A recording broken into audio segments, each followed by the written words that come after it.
Hello everyone, hello Ruchi ji. Hello guys, am I audible? हाँ sir. Namaste, namaste. Good evening everyone. तो हम without wasting any time हम class शुरू कर लेते हैं, ठीक है?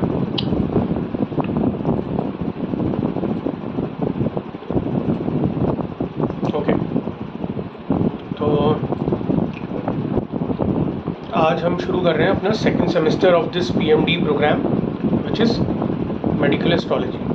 ओके, तो सर एक रिक्वेस्ट कर सकते हैं कि अभी पेंडिंग ड्यू की जो पीपीटी है क्या हमें एज अ नोट्स के रूप में मिल सकती है? वैसे तो मैंने बनाई है बट आपकी पीपीटी मिल सकती है इफ इट इज पॉसिबल। मैं बताऊंगा आपको। पहले आज की क्लास कर लेते हैं। Don't worry, Sunday we will talk about this, है ना? कोई बात नहीं, ठीक है ना? Recording in progress.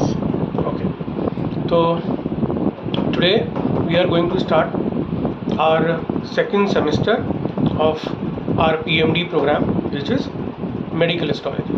तो मेडिकल एस्ट्रोलॉजी क्या है? मेडिकल एस्ट्रोलॉजी बेसिकली जो नाम से लगता है हमें कि मेडिकल एस्ट्रोलॉजी मतलब मेडिकल साइंस प्लस एस्ट्रोलॉजी को कैसे हम यूज़ कर सकते हैं कोई भी डिसीज़ या कोई मेडिकल प्रॉब्लम को डिटेक्ट करने में। और अगर हमको वो डिसीज़ हमको अगर चार्ट में दिखती है तो या तो हम कुछ इवेंट मेडिकल प्रॉब्लम का क्लाइंट से पूछकर पास्ट में कुछ ऐसा हुआ हो तो हम वैसे भी पूछ सकते हैं, और फ्यूचर में भी हम उसको प्रेडिक्ट कर सकते हैं और बता सकते हैं कि वो ऐसा हमें कुछ बीमारी या कोई हमें मेजर इलनेस हमें दिख रही है तो वो हम उसको अवेयर कर सकते हैं। हम बता सकते हैं कि भाई थोड़ा सा संभल के रहें, है ना? तो मैं बताऊंगा हमको कैसे बताना है, कैसे हमको देखना है, वो मैं सब में बताऊंगा। तो क्वेश्चन ये आता है कि मेडिकल एस्ट्रोलॉजी से क्या हम रूट कॉज पता लगा सकते हैं किसी भी बीमारी का? उसको टाइमली देखकर डिटेक्ट कर सकते हैं क्या? उसको हम फ्यूचर का कोई इवेंट या पास्ट का कोई इवेंट पता करके हम और चार्ट को जिसे बोलते हैं ना करेक्ट कर सकते हैं। हमें पता लगा सकते हैं कि भाई ये करेक्ट लग्न है, करेक्ट प्लैनेट जो है हाउसेस में बैठे हुए हैं, तो हमको कैसे पता चलता है? तो बेसिकली अगर मेडिकल एस्ट्रोलॉजी आती है तो हम थोड़ा सा हमको ना मदद चार्ट करेक्शन में भी मिल जाती है, और पीछे के जो इवेंट जो हुए हैं मेडिकल प्रॉब्लम रिलेटेड तो उससे हमको और थोड़ा सा हेल्प मिलती है, ठीक है? तो देखो मेडिकल एस्ट्रोलॉजी में, क्योंकि मेडिकल जो वर्ल्ड है this is a ever growing realm, एक ever going research medical science में चल रहा है। तो इसके में हज़ारों बीमारियां हैं, है ना? और हज़ारों बीमारियों में से अगर हमने मोटा अगर हमें रूट कॉज समझ में आ गया देखना, तो हम किसी भी बीमारी का ये तो पता लगा ही सकते हैं कि भाई इसको अगर ये प्रॉब्लम है या ये टर्मिनल इलनेस है या कोई ऑटोइम्यून डिसीज़ है या कोई मेजर कोई प्रॉब्लम है, तो हमें पता चल जाएगा कि भाई ये क्यों है। तो अगर मेडिकल एस्ट्रोलॉजी यहाँ तक सीमित नहीं है कि आपको कोई प्रॉब्लम देखना आ रहा है, इवन आप किसी का रूट कॉज भी पता कर सकते हैं, ठीक है? तो हम जो इस कोर्स में करेंगे मोस्ट कॉमन जो डिसीज़ के लिए जो हमको क्लाइंट कांटेक्ट करता है, हमसे पूछता है कि भाई हमको ये प्रॉब्लम है, ठीक है? तो वो आपको सब कुछ समझ में आ जाएगा। ह्यूमन अनाटॉमी में जो मेजर प्रॉब्लम हो रही है आज के परिवेश में, लास्ट 20 से 30 साल में आप समझो जो मेजर प्रॉब्लम्स आ रही हैं वो हम देख सकते हैं। और अगर हमने उनको भी ढंग से देखना समझ लिया तो भी आप आगे भी 2, 3, 4 साल 5 साल बाद भी अगर आपको कोई और भी कुछ समझ में आता है तो आप अपना भी रिसर्च कर सकते हो। कोई नई आपको प्रॉब्लम समझ में आ रही है तो भी आप उससे रिलेट कर पाओगे। मैं पढ़ाऊँगा उस तरीके से, ठीक है?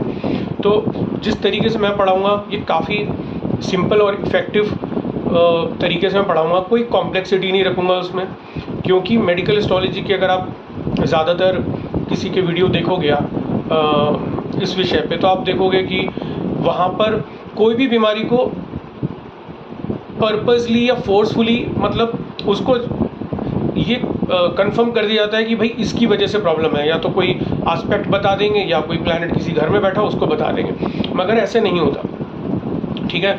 जो और कुछ मैंने ऐसे भी देखा है कि 6 लॉर्ड के बारे में ज़्यादा चर्चा होती है, गुलिक, मांदी, किसी भी प्लैनेट की एस्पेक्ट को बताना कि देखो इसकी एस्पेक्ट जा रही है तो ऐसा होगा। मारक, मैंने आपको बताया था ना फर्स्ट प्रेडिक्टिव क्लास में, जो पहली वाली हमारी क्लास थी 3.5 आवर्स की, तो मैंने बोला था कि आपको कि अगर जब तक बेसिक्स हमारे क्लियर नहीं होंगे तब तक हमको जो एडवांस एस्ट्रोलॉजी है, जिसमें one of them is medical astrology, हम नहीं कर पाएंगे।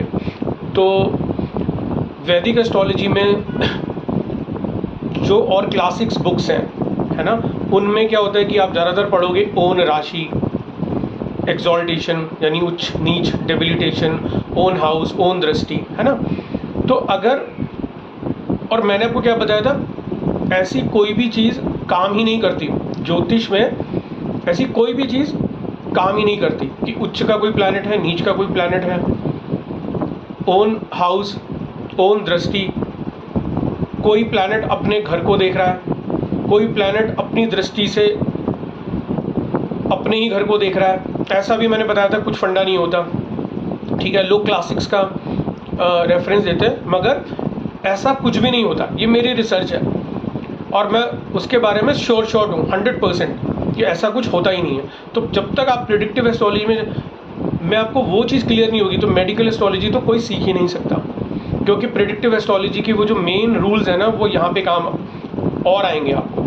ठीक है, तो आपको किसी भी तरीके से मैं कॉम्प्लेक्स तरीके से नहीं पढ़ाऊंगा, बहुत इजी तरीके से बताऊंगा। इतना कन्फ्यूजन नहीं है कि मैं आपको बोलूँ ये प्लैनेट इस घर में बैठा है तो वो इस राशि या इस घर को या इस प्लैनेट को देख रहा है, ठीक है, और वो फिर दूसरा प्लैनेट भी बोल दूं कि देखो ये भी इधर देख रहा है। तो एस्पेक्ट भी बहुत कंफ्यूजिंग एक थ्योरी बोलो या सब्जेक्ट है वैदिक एस्ट्रोलॉजी में, जो कि बहुत गलत तरीके से अलग अलग जगहों पर मेंशन है। अब जो मेरा पढ़ाने का तरीका है वो बिल्कुल अलग है, क्योंकि पहले तो मुझे अंडू कराना होता है काफ़ी चीज़ों को स्टूडेंट्स की कि भाई ऐसी चीज़ें होती ही नहीं है। ठीक है, तो बेसिक्स आपके स्ट्रॉन्ग हैं already, so you don't need to worry about.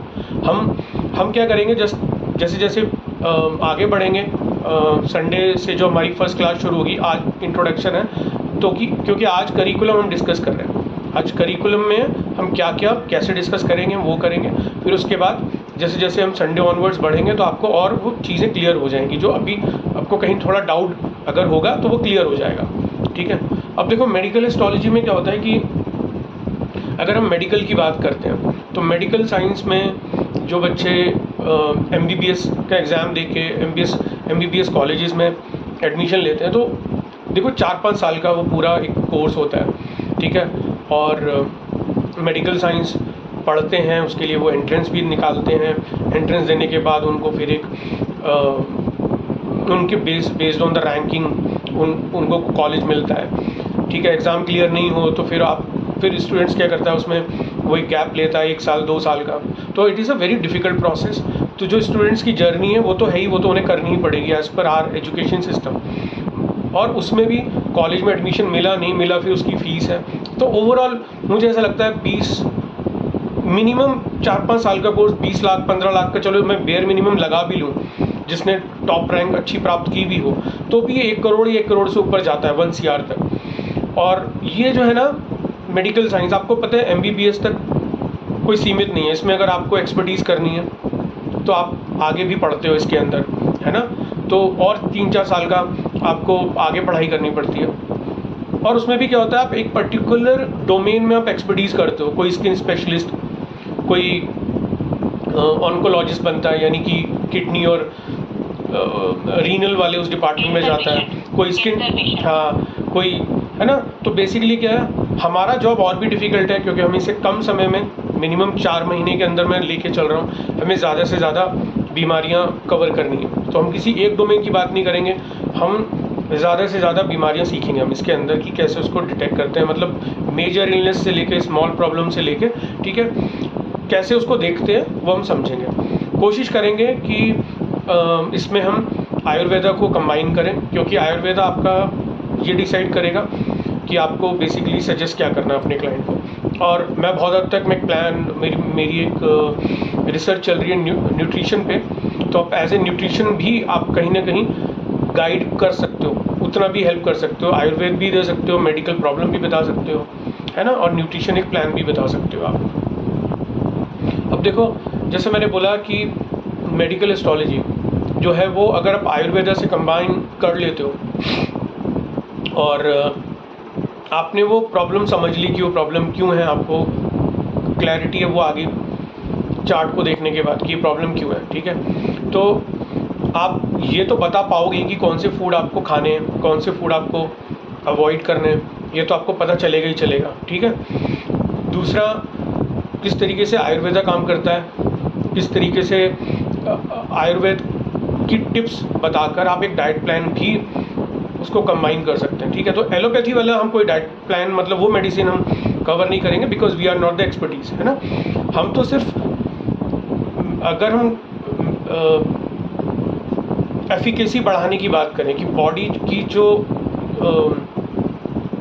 Basically जब कोई प्रॉब्लम होती है तो बॉडी के जो सेल्स हैं वो खुद फाइट करते हैं, तो मैं वो चीज़ें आपको बता सकता हूँ कि जो एक पेशेंट की मदद कर सकते हैं अलॉन्ग विद एलोपैथी। तो जो एलोपैथी में वो दवाई उनका चल रहा है, वो कोर्स वो चल रहा है, तो उसके अलावा आप आयुर्वेद का ट्रीटमेंट और कुछ मैं आपको अपनी कुछ चीज़ें बताऊंगा जो कि डिफरेंट सिस्टम्स को कंबाइन करके मैंने अपनी रिसर्च में पाया, वो आप बता सकते हो कि कैसे हेल्प हो सकते हैं। तो all we can do is our best, ठीक है ना। हम डॉक्टर नहीं हैं, बट ऑब्वियसली हम कहीं ना कहीं एक ट्राई कर सकते हैं। और शुरुआत में आपको थोड़ा अगर लगे भी कि मैं डाइट देने में मैं इतना थोड़ा मेरा हाथ सही नहीं है या आयुर्वेदा में नहीं है, तो कोई बात नहीं। शुरू में आप पहले एक्सपर्टीज़ आपको ये करनी होगी कि you have to identify the disease the way I will teach you in looking at the chart. अगर आपको वो नहीं समझ में आया तो अननेसेसरी डाइट प्लान आयुर्वेदा देने की कोई ज़रूरत नहीं है। पहले आपको मास्टरी करनी है कि आपको डिटेक्ट करना आना चाहिए प्रॉब्लम, ठीक है।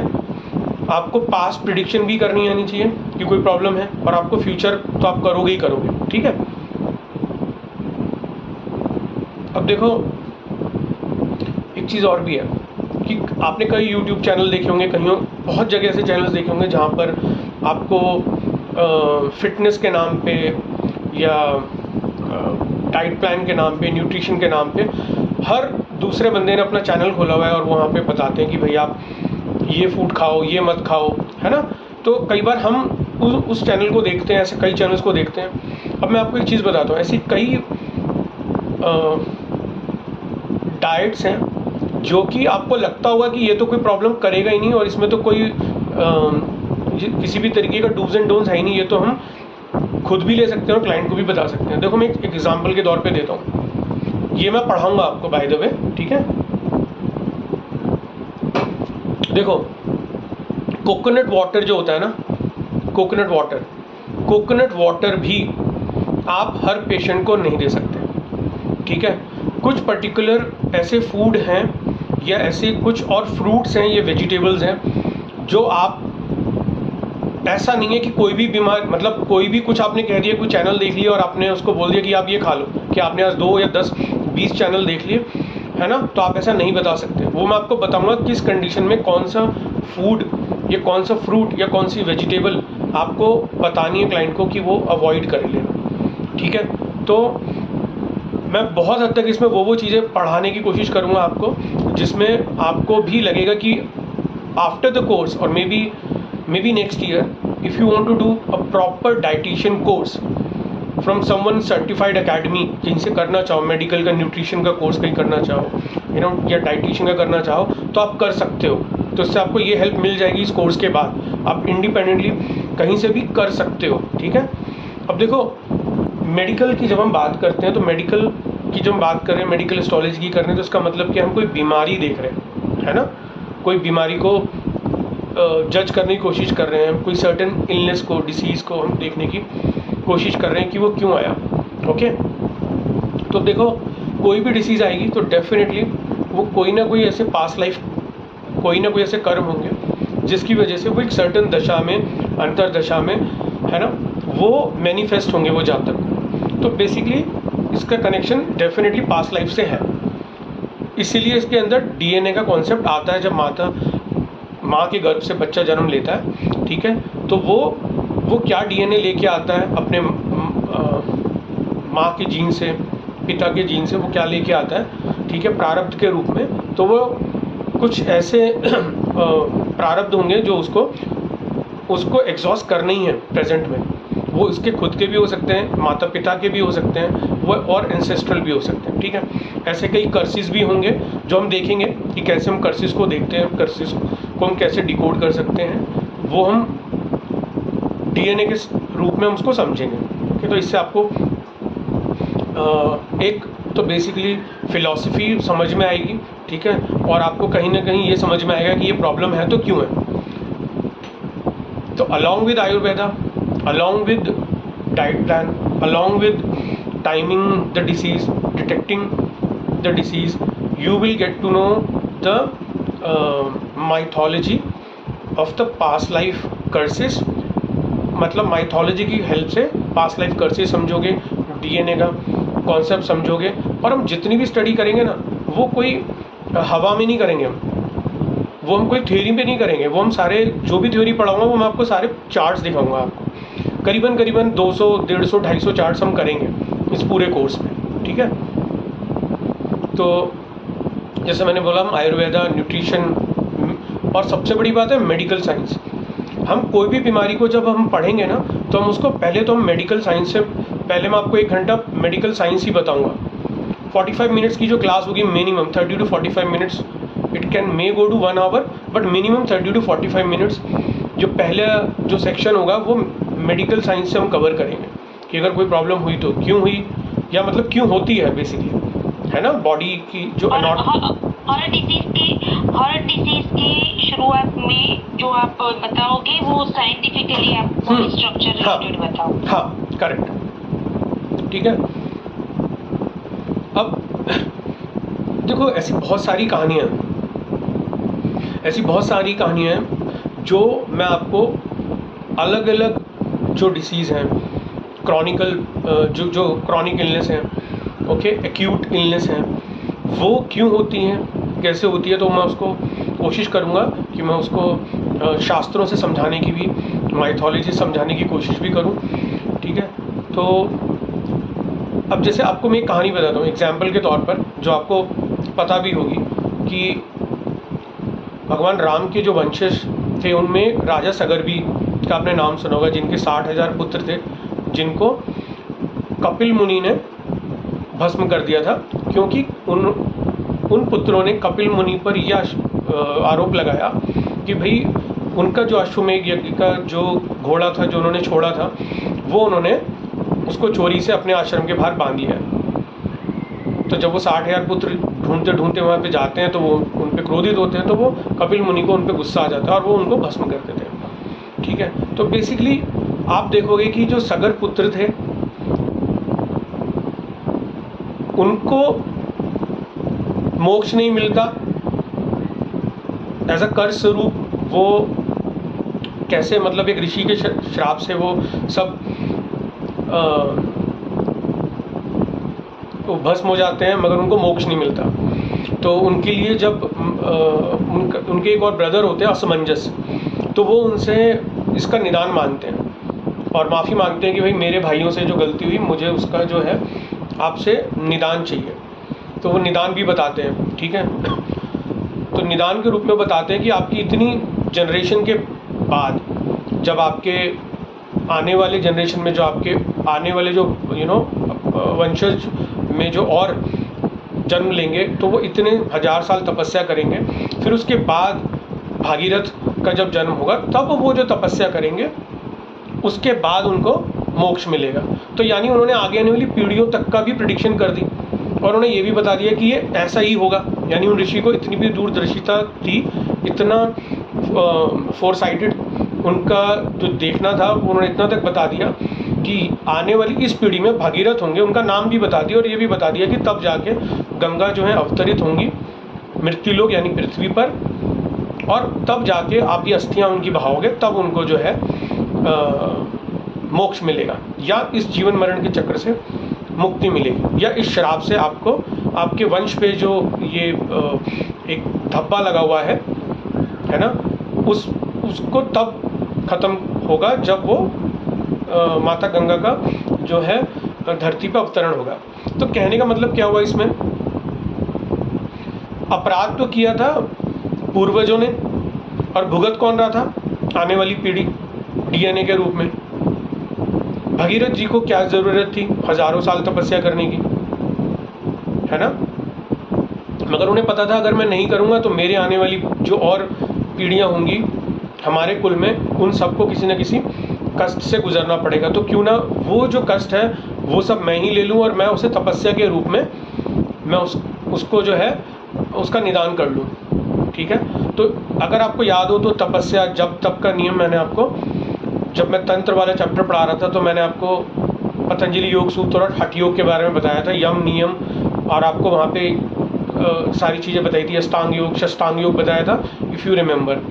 ठीक है, तो बेसिकली क्या है इसमें एक चीज़ और भी है।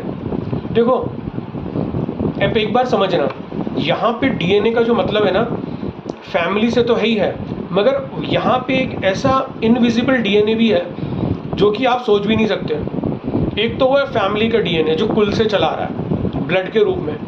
एक यहाँ पे और भी कहानी को हम ऐसे समझेंगे, ये जो गंगा जी थी, कष्ट किसको मिला? गंगा जी को ही तो मिला।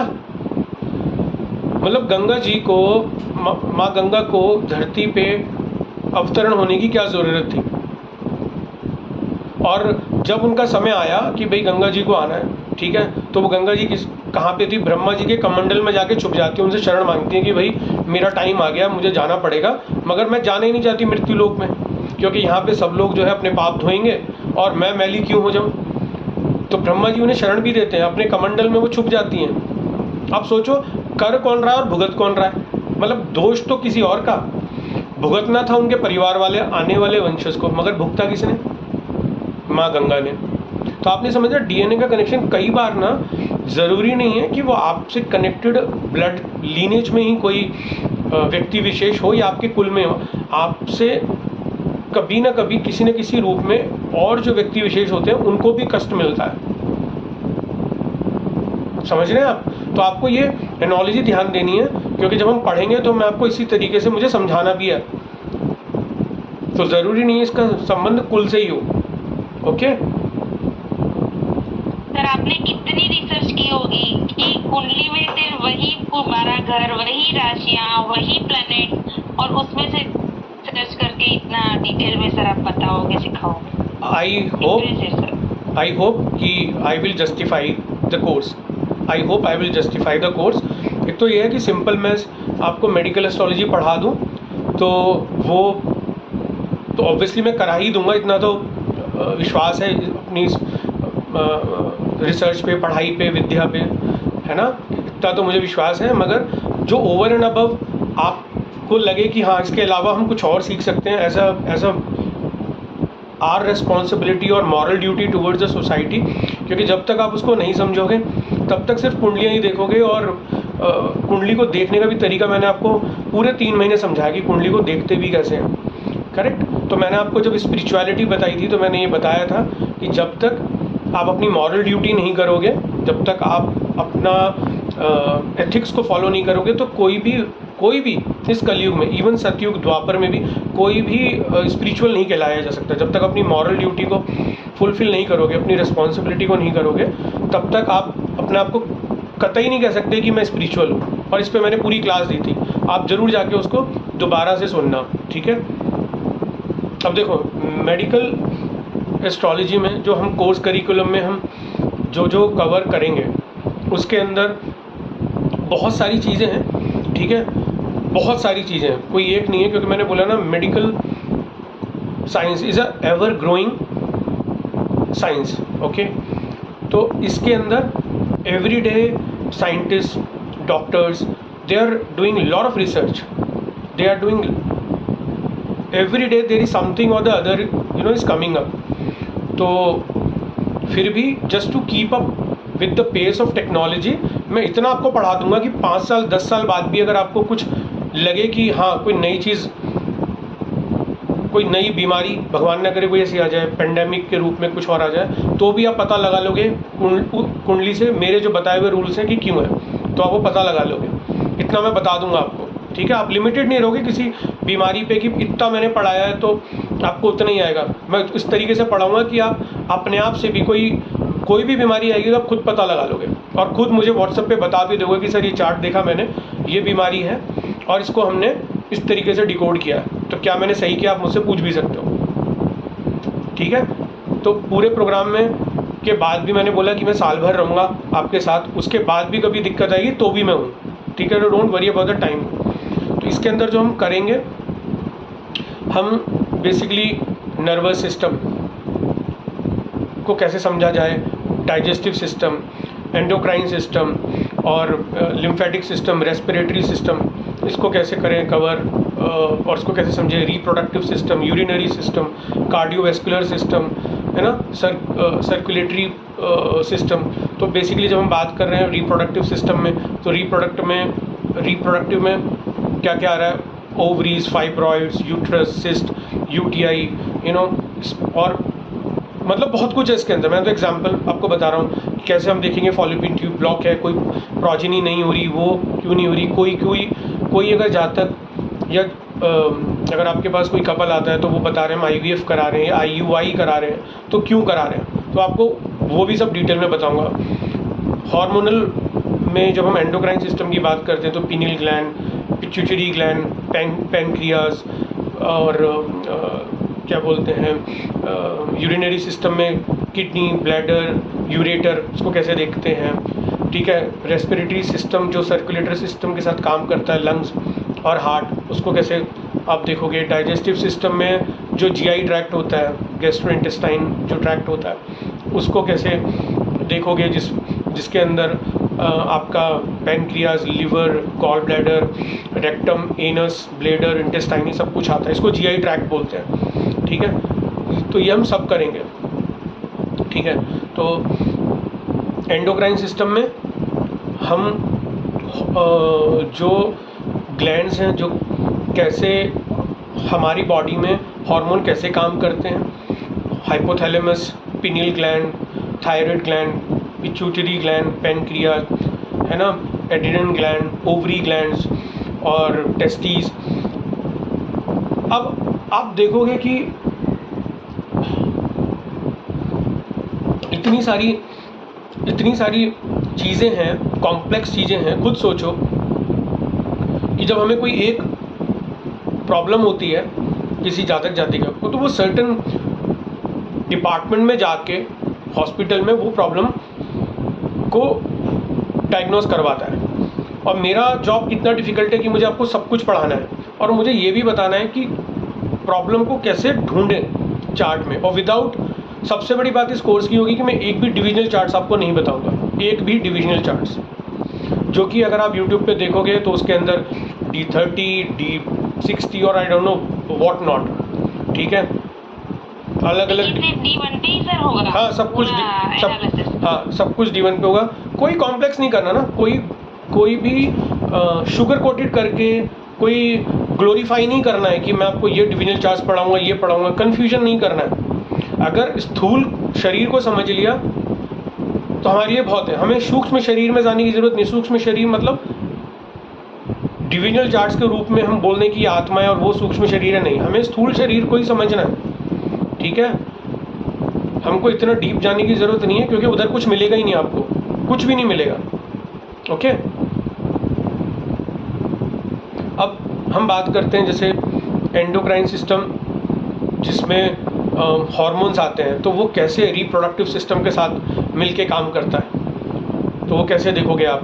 अब रिप्रोडक्टिव सिस्टम में ओवरीज है, यूट्रस है, रेक्टम है, फॉलोपियन ट्यूब है, पीनस है, यूरेटर है, टेस्टिस है ना, प्रोस्टेट ग्लैंड्स हैं, ओके। और हम बात करें तो एंडोक्राइन सिस्टम में अगर आप देखोगे तो जितने भी मैंने ग्लैंड्स बताए वो सब आते हैं, थायराइड, पिट्यूटरी। जैसे सर आपने इंडोक्राइन सिस्टम लिखा है ना, तो ये हमें पीनियल, पिट्यूटरी ग्लैंड, ये नाम सुने हैं, लेकिन इसके एक लाइन में इसका वर्क आप बता देंगे? हाँ, मैं बताऊंगा अभी। See, this is just an introduction, this is just an introduction, okay. ये तो मैं आपको ये बता रहा हूँ कि हम कोर्स में क्या कवर करेंगे, ताकि आपको पता तो चले हम क्या क्या कवर करने वाले हैं, है ना।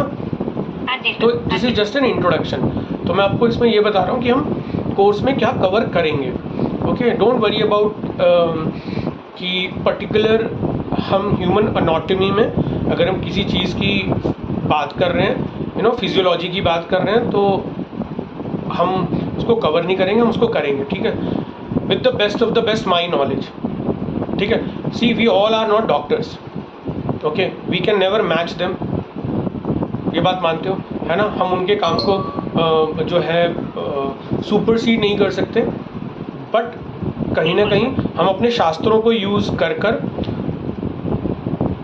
बहुत हद तक हम इसके अंदर अपना कुछ तो रिसर्च ला ही सकते हैं ना। भगवान ने वो तो मना नहीं किया ना, या हमारे ऋषियों ने ये तो मना नहीं किया ना कि भाई जब बृहत्पराशर होरा शास्त्र लिखी गई BPHS, तो ऋषि ने ये तो नहीं बोला ना कहीं पर भी कि आप आगे पढ़ाई मत करना, बस इन्हीं श्लोकों को रट लो और आपको जीवन भर वही करना है। उन्होंने तो कभी मना नहीं किया ना।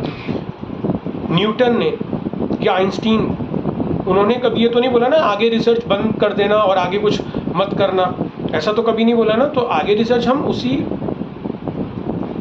कॉन्टेक्स्ट में, उसी परिवेश में हम कर रहे हैं, ठीक है। अब एक्सक्रीटरी सिस्टम में क्या क्या आता है, किडनी,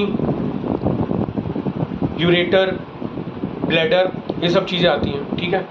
अभी मेरे पास 1 महीने पहले मेरे पास एक कुंडली आई थी, और उसके अंदर जो डॉक्टर ने शायद उनको जो बताना भूल गई या जो वो रह गया, तो उनको मैंने ADH हार्मोन के बारे में बताया था, क्योंकि उनकी प्रॉब्लम जो थी वो मैंने उनको बताई थी कि आप अपना एक पर्टिकुलर टेस्ट कराओ, वो मैंने बताया। और वो मैंने प्रोस्टेट से रिलेटेड करके उनको बताया था कि उनके DNA में प्रॉब्लम है उनके घर में, और उनको भी प्रॉब्लम है। तो कहने का मतलब ये है, आप ये तभी बता सकते हो जब थोड़ा बहुत आपको ज्योतिष यानी कुंडली में बीमारी को अगर देखना है, तो वो मेडिकल साइंस की में जो वर्किंग है ना हर ऑर्गन की, वो अगर आपको आ जाए कि किस ऑर्गन की वर्किंग किस ऑर्गन पे कैसे डिपेंडेंसी, अगर वो आपको आ जाएगा ना, तो आप अच्छे से डिटेक्ट कर पाओगे इसको। तो ये वो चार्ट भी मैं आपको दिखाऊंगा जब हम वहाँ पे आएंगे ना, एक्सक्रीटरी सिस्टम पे जब हम पहुँचेंगे, जब हम बात करेंगे किडनी और UTI, इस पर जब हम जाएंगे, क्या बोलते हैं, एनस, रेक्टम, प्रोस्टेट, जब हम उस पे जाएंगे तो वो मैं कवर करूँगा, ठीक है, वो मैं बताऊँगा आपको। तो नर्वस सिस्टम कैसे काम करता है, और एक एग्जाम्पल के तौर पर जैसे कि एक बीमारी है जिसको आप अलग अलग तरीके से अगर आप देखोगे, अगर हमने उसके कुछ रूल समझ लिए, तो आप उसको कुछ पर्टिकुलर सेट ऑफ प्रॉब्लम्स में उसको देख सकते हो। जैसे वर्टिगो में देख सकते हो, माइग्रेन, हाइपरटेंशन और फिट्स, एपिलेप्सी जिसको मिर्गी के दौरे पड़ते हैं, न्यूरोलॉजिकल कोई इश्यूज़ हैं, ऑटिज़म है, सिंजोफ्रेनिक है, साइकोलॉजिकल प्रॉब्लम है, मेंटल रिटार्डेशन है, पार्किंसन, अल्जाइमर, डिमेंशिया, कोई भी brain related problem, brain stroke, clotting है, ब्लड क्लॉटिंग है, ठीक है, कोई ब्रेन सर्जरी हो रही है, ट्यूमर है, और कोई ब्रेन हैमरेज है, या ब्रेन रिलेटेड कोई इंजरी हो रही है, आइदर इंटरनल और एक्सटर्नल, इसको कैसे देखोगे? तो ये एग्जाम्पल के तौर पे बता रहा हूँ कि इसको कैसे देखोगे आप। तो इसका हम सिंपल तरीके से समझेंगे, कोई कॉम्प्लेक्स इसके अंदर कॉम्प्लेक्सिटी नहीं लगाएंगे। कोशिश हम जो नेक्स्ट संडे को क्लास करेंगे, हम पहले इस एरिया को कवर करेंगे। जो संडे वाली जो क्लास होगी ना, उसमें हम ये वाला एरिया हम कवर करेंगे, ठीक है। अब यूरिनरी सिस्टम में बेसिकली क्या होता है कि जब हम एक्सक्रीटरी सिस्टम की बात करते हैं, तो इसके अंदर आपको बहुत कुछ देखना आना चाहिए। जैसे किसी को अगर किडनी रिलेटेड प्रॉब्लम है, तो आपको कैसे पता चलेगा कि किडनी स्टोन है तो वो क्यों है, ब्लैडर पे प्रॉब्लम है तो वो क्यों है, UTI की है किसी को तो वो क्यों है ना, क्रिएटिनिन बढ़ रहा है वो क्यों बढ़ रहा है, इसका कनेक्शन और ऑर्गन से कैसे है, ठीक है, ये सब हमें सीखना है। देखो मुझे ऐसा लगता है पर्सनली, ये तो मेरा मानना है, मुझे नहीं पता कि मैं सही हूँ या मैं गलत कह रहा हूँ, ऐसा मेरा मानना है। मैं वर्ल्ड का सबसे एग्जॉस्टिव प्रोग्राम मेडिकल एस्ट्रोलॉजी का आपको पढ़ाऊँगा, सबसे एग्जॉस्टिव। तो जो हम 4 मंथ्स भी कर रहे हैं तो इसके अंदर भी मेरी कोशिश रहेगी कि हम हर वीक में ना कम से कम 2 क्लासेस करें, कम से कम 2 क्लासेस एवरी वीक हम करें। लगेगा तो हम 3 भी करेंगे, क्योंकि एग्जॉस्टिव है, हम ज़्यादा गैप नहीं ले सकते। हम उसको पर वीक करेंगे, एवरी वीक करेंगे तो गैप्स आ जाएंगे। हम कोशिश करेंगे इसको बहुत फ्रीक्वेंटली इसको करें। मिनिमम बेयर मिनिमम हमें 2 क्लासेस हम रखेंगे एवरी वीक, तो हमको ज़्यादा अच्छे से समझ में आएगा। ज़्यादा गैप कर लेंगे तो फिर कहीं ना कहीं वो कनेक्टिविटी छूटेगी, है ना। तो हम इसको ज़्यादा से ज़्यादा कवर करेंगे। और जैसा मैं बोल रहा हूँ कि अब तक का वर्ल्ड में सबसे एग्जॉस्टिव, सबसे बड़ा प्रोग्राम मैं आपको सिखाऊंगा, ठीक है, जिसकी सबसे बड़ी यूएसपी इस कोर्स की होगी, आपके इस कोर्स की होगी कि मेडिकल साइंस को देखकर, ध्यान में रखकर आपको चार्ट देखना है। मेडिकल साइंस तो मुझसे जो समझ में आया, जो मेरे से पढ़ाई बन सकी, जो मैंने सेल्फ स्टडी की है, उससे मुझे कैसे हेल्प मिली वो मैं सब सिखाऊंगा आपको, ठीक है।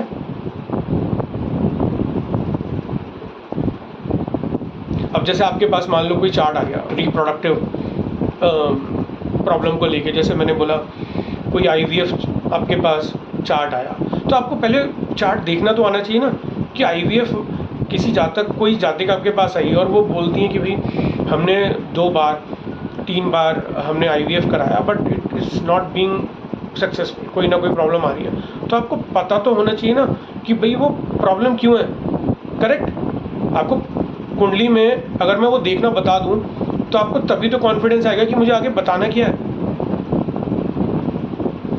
तो वो आपको इतना कॉम्प्लेक्स इशू आईवीएफ जैसा कैसे देखोगे, है ना। वो तो पता होना चाहिए ना आपको।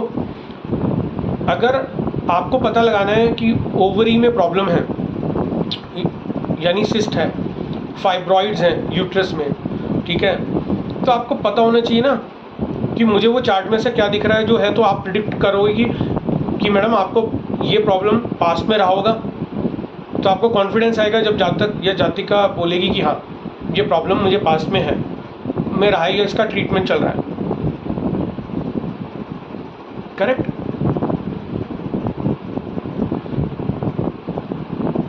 तो मेरा एक चार्ट शेयर करूंगी, इसमें ना मेरा एक क्लाइंट कम स्टूडेंट प्लस वास्तु के क्लाइंट है, जिसमें क्या है कि शादी के 2 साल बाद उसको पता चला, जब कंसीविंग का प्लान कर रहे थे, तो जो मेल जातक है ना उसके स्पर्म्स ही नहीं जनरेट हो रहे हैं।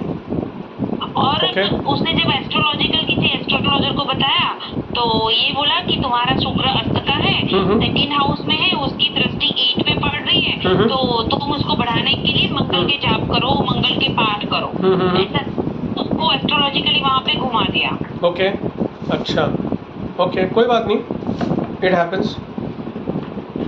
ये सब प्रारब्ध ही होते हैं कि कोई भी प्रॉब्लम कभी भी अगर जातक को जीवन में मेडिकल या मेंटल लेवल पे या फिजिकल लेवल पे या आर्थिक रूप में आती है, तो ये प्रारब्ध के रूप में ही आती है, पिछले जन्म के कर्म के रूप में आती है। तो कुछ प्रारब्ध हमको ऐसे भुगतने ही पड़ते हैं, तो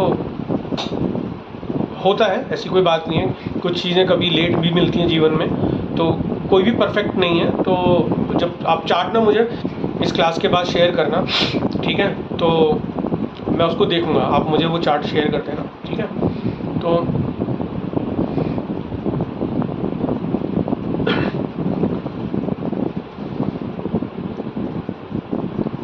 ऐसे ही आप सीखोगे, सर्कुलेटरी सिस्टम सीखोगे, ब्लड वेसल्स के बारे में सीखोगे, liver vessels, lung vessels, heart vessels, capillaries, इसके बारे में। तो जितना मुझे आता है वो मैं आपको सिखाऊंगा, ठीक है। बट आपको भी मेरे साथ जो है मेहनत करनी है, सभी ने मिलके, सबने मेहनत करनी है मेरे साथ, तब हम अच्छे से कर पाएंगे, ठीक है। तो मोटा मोटा ये है कि इन नटशेल टोटल जो प्रोग्राम है उसके अंदर हमने इस तरीके से डिवाइड किया है पूरे प्रोग्राम को कि पर्टिकुलर हर सिस्टम को हम समझेंगे, फिर हर सिस्टम दूसरे सिस्टम से कैसे काम मिलकर करता है, वो मैं आपको समझाऊंगा। स्टैंड अलोन सीधा कोई जो वर्किंग अनाटमी है एक ह्यूमन फिजियोलॉजी में, वो में हम स्टैंड अलोन नहीं करेंगे। हम डिपेंडेंसी ऑर्गन की जो वर्किंग है वो कैसे होती है, किस ऑर्गन पे डिपेंड करती है, कैसे काम करता है, और मैं कुंडली में देखना बताऊंगा आपको। सबसे बड़ी बात है कि उसको आप कुंडली में देखना सीखोगे। That will be the highlight of the course. Okay, तो इसके अंदर we will learn everything, pancreas, liver cirrhosis, gall bladder और किडनी ट्रांसप्लांट, और गट हेल्थ जिसको हम इंटेस्टाइन भी बोलते हैं, सब कुछ आप सीखोगे। ठीक है, सब कुछ, पूरा जीआई ट्रैक्ट, यानी माउथ ईसोफेगस से लेके एनस तक का जो पूरा जीआई ट्रैक्ट है वो पूरा सीखोगे आप। ओके, तो बेसिकली ये कोर्स करिकुलम है। अब इसमें आपका अभी तक कोई सवाल है तो मुझे बताइए। जैसे सर हम बीमारी तो डिटेक्ट करना सीख जाएंगे, लेकिन इसमें अगर एस्ट्रोलॉजिकली हेल्प में हम डाइट सजेस्ट कर सकते हैं, जैसे आपने मेंशन किया कि भाई चलो हम डाइट भी सजेस्ट कर सकते हैं, तो सर उपाय जो हम देते हैं या फिर रेमेडी कोई मांगता है तो वो किस एनर्जी रोटेशन पे काम करती है, ये एक सवाल आया। जैसे मान लीजिए आपने XYZ उपाय दिया या आपने कुछ बताया कि इस तरह से हम कर सकते हैं, तो वो फिर उसको रिजल्ट कैसे देती है? वो कर्ज को मिनिमाइज करती है या प्रायश्चित के रूप में वो कंसिडरेशन होती है? किस तरह से वो जो हम उपाय देते हैं वो काम करते हैं? देखो, शॉर्टकट तो कोई नहीं है लाइफ में, है ना? तो शॉर्टकट पहली बार देखो, पहले मेरी बात सुनो। अगर हमने पहला स्टेप क्या होना चाहिए, पहले मेडिकल प्रॉब्लम समझ में तो आनी चाहिए। डायरेक्ट रेमेडियल वाला क्वेश्चन कायदे में तो होना नहीं चाहिए कि डायरेक्ट बोला कि भाई ये दवाई खा लो। मैंने आपको हमेशा एग्जाम्पल पूरा प्रेडिक्टिव एस्ट्रोलॉजी में पूरे 2.5-3 महीने आपको यही समझाया, think like a doctor, treat your client like a patient, you have to be a very good surgeon. आपके पास कोई क्लाइंट आया तो पहले आप उसको दवाई एकदम से ही दे दोगे, है ना? आपको ये भी तो देखना है कि उसे प्रॉब्लम जो है, 2 तरीके हैं, या तो मैं पहले कुछ प्रिडिक्शन करूं, मैं मैच करूं अपनी प्रिडिक्शन से, तो वो भी तो सीखना है आपको। दूसरी बात, क्लाइंट ने खुद ही बोल दिया चलो आपको, आपसे बिना पूछे, तो वो भी तो मैच करना आना चाहिए कि जो बोला है मैं उसकी कुंडली से मैच वो कर भी रहा है नहीं। एकदम से रेमेडी पे जंप मत करो।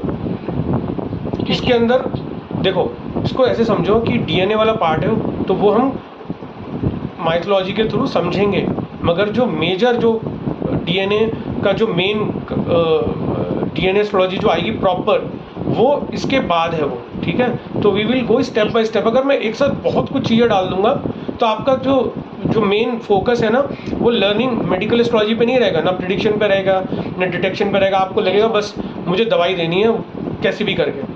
ऐसे नहीं करना है ना। ये तो बस मैं चाहता तो मैं इसको नेक्स्ट कोर्स में भी रख सकता था कि वो कर्सिस वाला, मगर फिर मुझे लगा कि चलो इसको भी इसमें रख लेते हैं। ठीक है, तो पहले उतना तो समझे, तो डोंट वरी। ठीक है, और कोई सवाल इसके अलावा?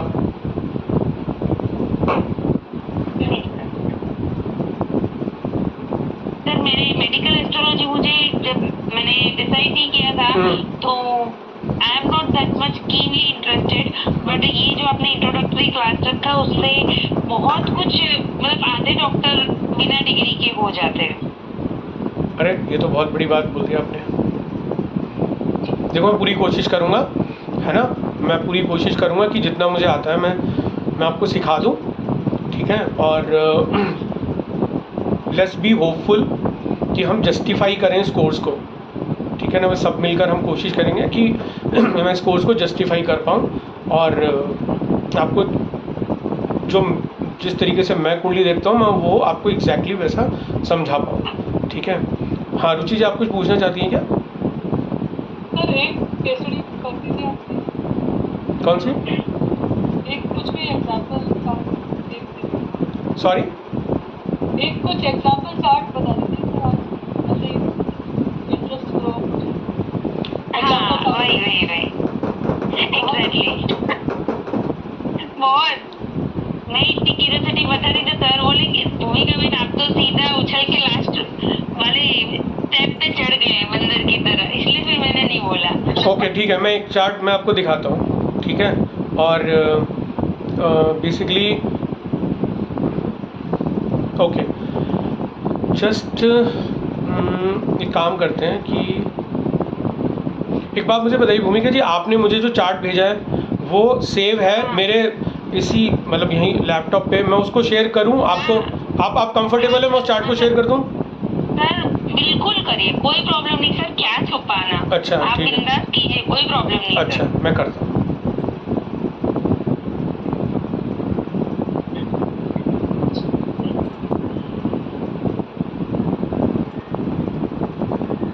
ओके तो देखो ये चार्ट देखो आप, ये भूमिका जी ने ये चार्ट भेजा है, ठीक है। तो इस चार्ट में आप इनको एक चीज़ बताता हूँ, स्पाइन इनकी सर्जरी हुई, ठीक है, जुलाई में 2021 में इनकी स्पाइन सर्जरी हुई थी। तो चलो स्पाइन वाला ही एक एग्जांपल आपको समझाता हूँ, ठीक है, सामने वही है तो वो समझा देता हूँ, ठीक है। तो देखो स्पाइन को जो देखते हैं ना, यानी जो बैकबोन को जो देखते हैं वो हम देखते हैं 9th हाउस 9th साइन से देखते हैं, ठीक है। आप इसमें देखो कि जुपिटर जो है इसके अंदर, जुपिटर इसके अंदर कौन है? 8th लॉर्ड है, ठीक है, 8th लॉर्ड है। और 8th लॉर्ड जो है 5th हाउस पे दृष्टि डाल रहा है अपनी, 9th पे, और इधर शनि 6th लॉर्ड है और 7th लॉर्ड भी है, वो भी डाल रहा है, ठीक है। तो जो स्पाइन वाला घर है 9th वो भी वीक है, जो स्पाइन वाला साइन है सेजिटेरियस वो भी वीक है, ठीक है। और जब स्पाइन वाला साइन वीक मतलब 9 नंबर? हाँ 9 नंबर इसलिए वीक है, मैं अभी बताता हूँ एक चीज़, आप इस पे देखो। वक्री है शायद? नहीं, इस पे शनि की दृष्टि है। शनि की दृष्टि है, हाँ तो शनि सेजिटेरियस साइन को भी देख रहा है जो स्पाइन का है, और शनि 9वें घर को भी देख रहा है, ठीक है। और खुद जुपिटर जो कि 8th लॉर्ड है वो 9th हाउस को देख रहा है। इसलिए स्पाइन की सर्जरी इनकी कब हुई इनकी देखिए 1 जुलाई 2020। तो वो पीरियड कौन सा आता है इसके अंदर? अब शनि वाला आता है, शनि वाला, यस, ठीक है। हाँ क्लियर? यहाँ तक क्लियर हुआ? पहले बताओ। हाँ सर, है ना। अब इनको अब एक चीज़ और बताता हूँ, देखो इनको एंजाइटी की प्रॉब्लम है, ओवर एंजाइटी, ठीक है, और बहुत ज़्यादा ओवर थिंकिंग, डिप्रेशन में रहना, नींद नहीं आना बहुत बार सालों से, काफ़ी पिछले 4-5-6 सालों से साइकेट्रिस्ट को दिखा के दवाई भी चल रही है। आप इनका अब ये देखो, इनका लगन लॉर्ड देखो, सूर्य कितना पीड़ित है, इनका जो लगन लॉर्ड है सूर्य 12th में बैठा है, ठीक, इस पे केतु की दृष्टि, इस पे केतु की दृष्टि, एक मिनट,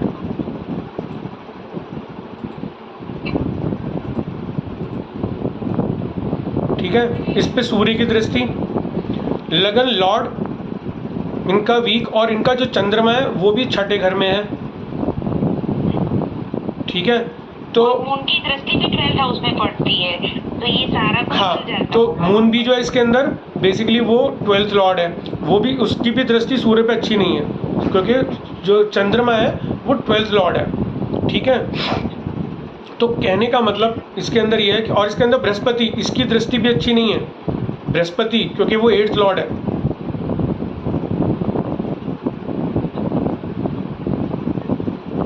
अब एक बात सुनो कि ये जो है ओवरवेट है। अब ओवरवेट क्यों है? ये ओवरवेट है अपने 5th हाउस की वजह से। अब इसको सीक्रेट रखते हैं, इसको जब नेक्स्ट क्लास, मतलब जो इससे रेलिवेंट जब हम आएंगे तो आएगी, तो आपको भी थोड़ा सस्पेंस रहना चाहिए, ठीक है। क्योंकि अभी आपने जस्ट चार्ट रेडी था तो मैंने 2 प्रॉब्लम बताई, अब वो इनके 5th हाउस की वजह से है, ठीक है। मगर आप उसको देख नहीं सकते, चाहे आप कितना भी इसके अंदर तुक्के मार लो, कुछ भी बोल दो, वो 5th हाउस की वजह से। जब रेलिवेंट जब सब्जेक्ट आएगा तो इस चार्ट को मैं फिर उठाऊंगा और फिर बताऊंगा आपको, ठीक है। अब बताओ कि तो एक सेकेंड,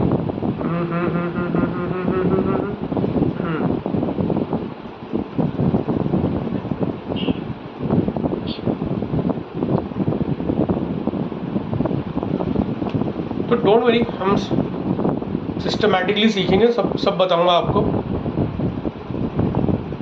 और बताइए।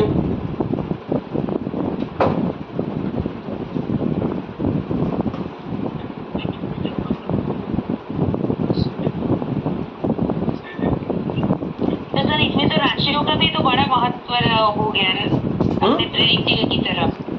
जैसे हमने प्रेडिक्टिव में सीखा था ना कि राशि जैसे अफ्लिक्टेड होती है तो भी प्रॉब्लम्स होते हैं, है ना। जैसे अपना मंगल अगर वाटरी साइन में है तो उस तरह यहाँ पे राशि की भी इम्पोर्टेंस है।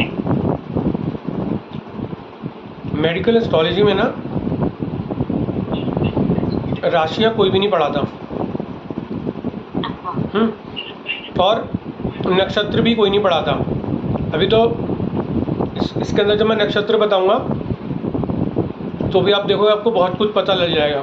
मतलब राशि तो बताऊंगा ही बताऊंगा, नक्षत्र भी। तो सर जैसे यहाँ पे सैजिटेरियस मतलब सैटर्न और जुपिटर, फिर केतु और सन, मून और सन, ये सारी कुछ मिलना, तो ये भी किसी कर्स को या फिर डीएनए में किसी चीज को रिप्रेजेंट करते होंगे, तभी ये चीज आई होगी। करेक्ट। एक्चुअली यहाँ पे जो है ना, मैं मतलब करेंगे तो डीएनए में, मैं बता देता हूँ। ये एक्चुअली ब्रह्म हत्या दोष एक होता है, एक कर्स होता है, ठीक है। तो वो इस चार्ट में मेरे को दिखता है, ठीक है। तो सर वो क्या होता है, ब्रह्म हत्या क्या होता है? ब्रह्म हत्या दोष ये होता है कि जब आपने किसी कोई पशु हत्या की हो, कोई पशु हत्या की हो आपने, कोई आपने ब्राह्मण को मारा हो, ठीक है, तब ब्रह्म हत्या दोष का पाप लगता है। या इवन अपने किसी कुल पुरोहित का भी अगर आपने या अपने गुरु का अपमान किया तो वो भी ब्रह्म हत्या दोष में ही आता है, ठीक है। वो मैं आपको बताऊंगा कि वो कैसे देखते हैं चार्ट में। आप क्या बोल रहे थे रुचि जी? मैंने पढ़ा था कि लाल किताब में सबसे अगर सूर्य 12वें घर, आपकी आवाज़ बिल्कुल नहीं आ रही। जन्मारण मैंने पढ़ा था सर। ओके। इसमें क्या है, सन या मार्च अगर 12th हाउस में होता है अकॉर्डिंग टू लाल किताब। ओके। हाँ, मगर लाल किताब नहीं लगाएंगे, वरना फिर भूमिका जी मुझे कहीं की कहीं ले जाएंगी तुरंत, क्योंकि वो बहुत कैरिड अवे हो जाती है और उनको बहुत अच्छे लगते हैं ये जो है ना, स्पेशली ये चीज़ें जो है उनको बहुत कैप्टिवेटिंग लगती हैं। तो अभी उस वाले विषय को नहीं लाते, वरना फिर क्या होगा ना, हम भटक जाएंगे अपने टॉपिक से ही, फिर मल्टीपल चीज़ें हो जाएंगी, ठीक है। तो सर इसका कुछ निदान तो होता होगा ना कि चलो ये गलती हो गई, हमने आइडेंटिफाई कर लिया, तो इससे बाहर निकलने तो का कोई वे अरे या मैं आपको बता दूंगा, डोंट वरी। आप रिकॉर्डिंग पे क्यों ले रहे हो? This is your own personal chart. ठीक है। Why you see don't get impatient, don't worry, ठीक है। मैंने आपने मुझे भेजा, मैंने सब देख लिया, बता दिया, बट थोड़ा सा बस रखो मेरे कहने से पेशेंस, है ना। और मैं आपको बता दूंगा, डोंट वरी, है ना, मैं आपको बता दूंगा।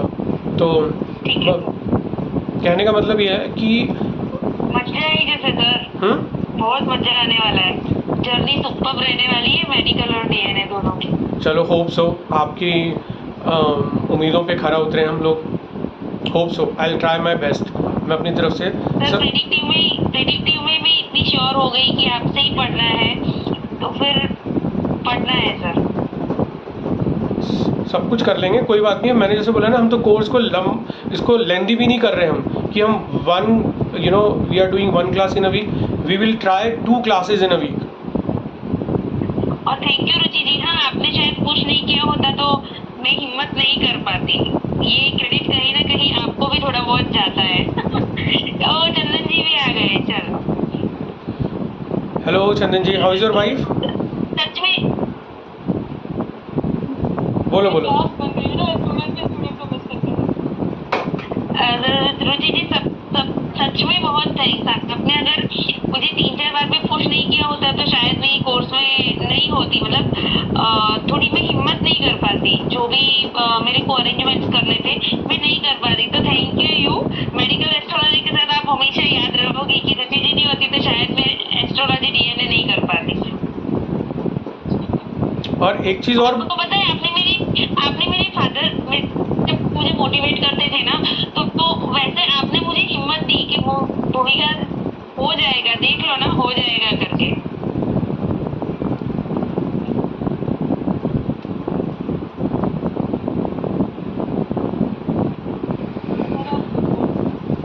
कुछ कह रहे हो आप? मैं तो thank sir, as a student तो मैं यही सर कि पता लग जाता ना कि आगे हमने प्रेडिक्शन कर ली थी कि आगे क्या आने वाला है।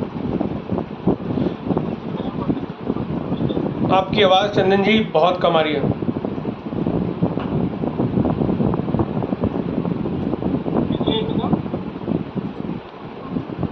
गाइस आप सुन पा रहे हैं? मुझे भी आवाज़ कम आ रही है।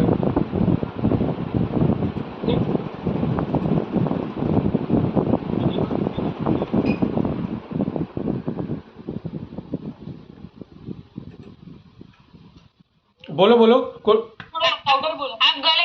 आप गले में थोड़ा लाउड स्पीकर लगा दो मेरी तरफ। मैं यहाँ पे बोलती हूँ ना तो नीचे तक आवाज आती है मेरी। Actually, whenever I come from office, no, I'll be like so. So, Guruji, can you hear me now?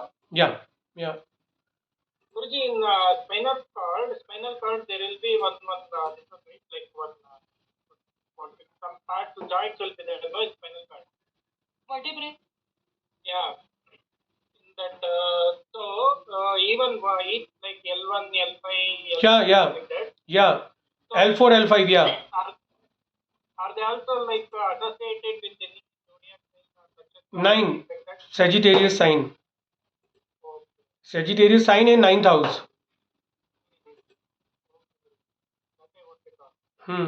और काफी टर्मिनोलॉजी सीखनी पड़ेगी सर। हाँ, अरे सारा कुछ मुझे भी नहीं आता, जितना मुझे आता है थोड़ा मैं सिखाऊंगा, थोड़ा आप लोग बताना। सारा तो मुझे भी नहीं आता क्योंकि मेडिकल लाइन है ना, तो इतना आसान नहीं है। मतलब मेडिकल लाइन में पूरी मेरे ख्याल से पूरी टर्मिनोलॉजी नहीं होने वाली। हाँ हाँ। और देखो ये आपने जैसे बताया था ना भूमिका जी की, बहुत ज़्यादा ओवर थिंकिंग, डिप्रेशन, ये सोचना, तो आपको ना, मुझे ऐसा लगता है कि इनको एक डिपार्टमेंट होता है, एक डोमेन होता है, उसमें आप इनको कंसल्ट करा सकते हैं।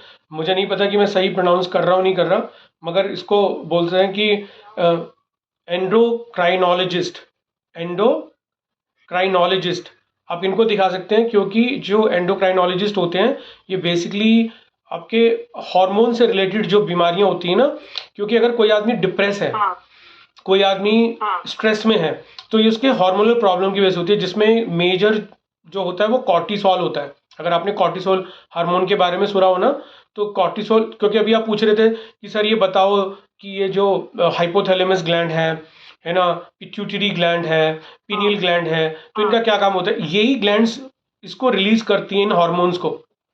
ये जो ग्लैंड्स है ना जो आपको मैंने दिखाई थी, तो यही ग्लैंड्स इसके लिए रिस्पॉन्सिबल है, इन हार्मोन्स को रिलीज करने के लिए। तो आपको जो मैंने बताया ना, किसी हॉस्पिटल जैसे नारायणा या वहाँ पे अपोलो हो, कोई अच्छा हॉस्पिटल हो, वहाँ पे इनको ना एंडोक्राइनोलॉजिस्ट को दिखाओ, और कुछ अगर वो इनका डोपामीन अगर वो चेक कर सकते हैं, और जो मैंने भी कॉर्टिसोल बताया वो खुद बताएंगे, आप उनको दिखाना। तो this is a part of a medical consultation, तो that is what I also suggest. But मैं उनको ये जी सर। मैं कोई दवाई नहीं देता, मैं सिर्फ ये बताता हूँ आप इस डिपार्टमेंट की मुझे प्रॉब्लम लग रही है वहाँ जाओ। और मैं तो सिर्फ और जो बताता हूँ, जो मेरी रिसर्च है, कि आप ये वाला प्लान करके देख लो, मतलब डाइट प्लान। या मेरे जैसे मैंने बोला कि कुछ बीमारियों में कोकोनट जो वाटर है वो नहीं दिया जाता, बट फिर भी कुछ अंधभक्त लोग जो सिर्फ यूट्यूब से पढ़कर या कुछ लोग गलत कर रहे हैं, यूट्यूब पे आके वो बताते हैं कि आप रोज नारियल पानी पीजिए, आप स्वस्थ रहेंगे। तो ये गलत है। आपको ऐसे कभी भी यूट्यूब पे आके कोई भी चीज़ नहीं पढ़ानी चाहिए जिस जब तक आप उसके परफेक्ट मतलब एक्सपर्ट ना हो। तो मैं आपको बता रहा हूँ, ऐसी बहुत सारे फ्रूट्स हैं जो कि हमारे हेल्थ को प्रॉब्लम करते हैं, समझे आप? तो ये आपके लिए सीखने की चीज़ें होंगी, है ना? तो आप उनको ना एक बहुत अच्छा सर, बहुत अच्छा। We are blessed to get as a teacher और गुरु वॉट एवर सर। अरे ये मेरे लिए थोड़ा ज़्यादा हो जाएगा, अभी तो हमने, ये तो इंट्रोडक्शन है। मैं अगर सर वो आपका नाम प्रकाश ऋषि जी रख लेंगे हम। अरे मुझे लग रहा है अब ना हर क्लास के लास्ट में 5 मिनट्स वो रखेगा फीडबैक हर क्लास में होने वाला है ये। हाँ सर, बिल्कुल बिल्कुल। थोड़ा एक ये भी है ना कि unexpectedly we are gaining knowledge, so we are overwhelmed. Thank you so much. मैं पूरी कोशिश करूँगा। मैं तो इतनी ओवर एक्साइटेड हूँ कि मेरा चले तो एक ही दिन में सब सर से सीख लूँ। सर बोले अब मैं थक गया करके।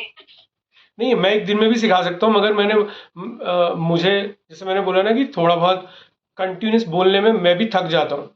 तो अगर पॉसिबल होता सर मैं मेरी एक्साइटमेंट की बात कर रही हूँ।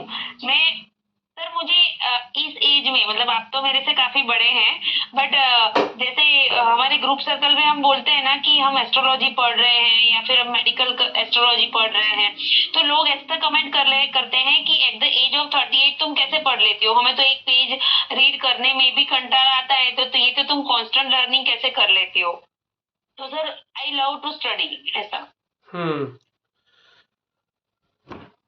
अच्छा लगा। चलो, आप रिवीजन भी करते रहते हो, पुरानी क्लासेस भी सुनते रहते हो, अच्छी बात है, आप करो। मगर मेरी कोशिश पूरी ये रहती है कि जो मैं सीख रहा हूँ वो आपको भी सिखा दूँ, और आप भी जस्टिफाई करो, अपने क्लाइंट को लूटो नहीं, अपने क्लाइंट को अच्छे से गाइड करो। देखो, कोई भी चीज़ ना जस्ट करने के लिए जीवन में नहीं करनी चाहिए कि यूट्यूब पे आ गए और आपने किसी भी प्रोडक्ट के बारे में, जैसे मैं आपको बताऊं, मुझे पर्सनली बहुत लोगों से मुझे ऐसा लगता है कि वो शायद गलत कर रहे हैं, इट इज़ नॉट गुड। अलग अलग डोमेन सेक्टर्स में ना ऐसे बहुत लोग हैं, कभी जब हम रिकॉर्डिंग में बात नहीं करेंगे तो कभी मुझे लगता है कि वो बहुत गलत कर रहे हैं, मतलब जब मैं देखता हूं उनको कि वो उसको बिना टेस्ट किए, खुद पे बिना टेस्ट किए वो उसको इंडोर्स कर रहे हैं उस चीज़ को। वो कोई मेडिकल मेडिसिन भी हो सकती है, कोई प्रोडक्ट भी हो सकता है, कोई मार्केट में मिलने वाला, वो कुछ भी चीज़ हो सकती है, वो उसको बिना टेस्ट करे वो उसको इंडोर्स करते हैं। ये चीज़ बहुत गलत है। ये मुझे पर्सनली बड़ा अजीब सा लगता है कि पैसे की खातिर हम कितना अपनी आत्मा को बेच सकते हैं ना। तो मुझे दुख होता है कि ये लोग अपनी आत्मा को भी बेच रहे हैं किसी भी प्रोडक्ट को बेचने के लिए, अपने आप पैसा बनाने के लिए। वो कुछ भी आके, आप यूट्यूब पे आके कुछ भी बोल दो। जैसे मैंने बोला ना कि कुछ ऐसी सर्टन डिसीज होती हैं जिसमें कुछ सर्टन फ्रूट्स, वेजिटेबल्स, कुछ ऐसी चीज़ें जो बिल्कुल भी अलाउड नहीं होती, वो प्रोहिबिटेड होती हैं। अब प्रॉब्लम क्या होती है कि जो मेडिकल साइंस है, आप नोटिस करना, अब बचपन से लेके अब तक आप जब भी अपनी बीमारी को दिखाने कभी भी डॉक्टर के पास जाते हो, आप कभी भी देखना एलोपैथी में डॉक्टर शायद ही कोई बोलता है कि आप ना ये फ्रूट खाना या ये राइस खाना या ये कुछ भी चीज़ खाना बंद कर दो। वो पता है क्या बोलते हैं? आप दवाई लेके जाओ, सब कुछ खाओ, मगर कहने का मतलब है, वो जो गैप मुझे दिखाई दिया हम इस मेडिकल एस्ट्रोलॉजी में पूरा करेंगे, वो गैप है, वो एक सर्टेनली डेफिनेटली वो एक गैप है। और वो फिर अब फिर क्या बोलते हैं कि आजकल ना बहुत शॉर्ट टर्म कोर्स करके लोग सर्टिफाइड, मैं सबकी बात नहीं कर रहा हूँ, वो यूट्यूब पे आके बोलते हैं we are a professional dietitian, है ना, न्यूट्रिशनिस्ट बोलते हैं। मगर जब मैं उनकी वीडियो देखता हूँ और मैं देखता हूँ कि वो एक सर्टेन बीमारी के लिए कोई सर्टेन चीज़ बता रहे हैं, तब मुझे लगता है कि उन्होंने रिसर्च नहीं करी और वो गलत बता रहे हैं। तो यूट्यूब पे हर प्रोफेशन में बंदा, हर इंसान ऐसा कर रहा है, बिना कोई रिसर्च किए बता रहा है कि आप ये खा लो या ये पी लो तो इससे ठीक हो जाओगे। या कुछ ऐसे फिटनेस के नाम पे बता रहे हैं आप रोज़ ये चीज़ पी लो या ये रोज चीज़ खा लो तो आप जो है आपकी जो इम्यूनिटी बढ़ जाएगी, या आपका पीएच लेवल बढ़ जाएगा, या आपका ये हो जाएगा। ये सब गलत है। जब तक आपने कोई सर्टिफाइड किसी से प्रॉपरली कोई चीज़ विद एविडेंस सीखी नहीं है तो आपको नहीं करना चाहिए। तो जहाँ पे जो गैप है ना, जहाँ जहाँ जिस एरिया में, वो मैं कोशिश किया कि मैं इस प्रोग्राम में इसको इनकॉर्पोरेट कर दूँ। मैं पूरी कोशिश कर रहा हूँ कि इस प्रोग्राम में मैं इनकॉर्पोरेट करूँ उस चीज़ को। तो आई ट्राई माई बेस्ट। बाकी लेट्स सी कैसे हमारा प्रोग्राम जाता है। संडे को हमारी क्लास है ही, तो देखते हैं संडे को क्लास हम 12-12:30 पे भी रख सकते हैं। If you guys are okay we can have the class early also, so that afternoon time is free for all of us. और इवनिंग तो खैर पूरी मिल ही जाएगी आपको, है ना।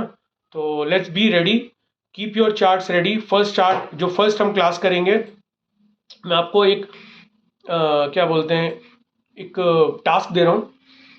आपके पास 3 दिन है, तो आप 3 दिन के अंदर, यानी आपके पास 2 दिन है बेसिकली, टेक्निकली आपके पास अगर कोई भी चार्ट न्यूरोलॉजिकल इश्यूज वाला कोई चार्ट हो आपके पास, जिसको न्यूरोलॉजिकल प्रॉब्लम हो, एपिलेप्सी जिसको फिट्स की प्रॉब्लम हो, ADHD की प्रॉब्लम हो, वर्टिगो की हो, माइग्रेन, हाइपरटेंशन, साइकोलॉजिकल कोई भी प्रॉब्लम हो, mental retardation, schizophrenic, Alzheimer, dementia, Parkinson, कोई भी ऐसी बीमारी, या brain injury, head injury, internal या outer, brain haemorrhage, brain stroke, ऐसा कोई भी चार्ट होंगे तो आप उसको रेडी रखो, ठीक है।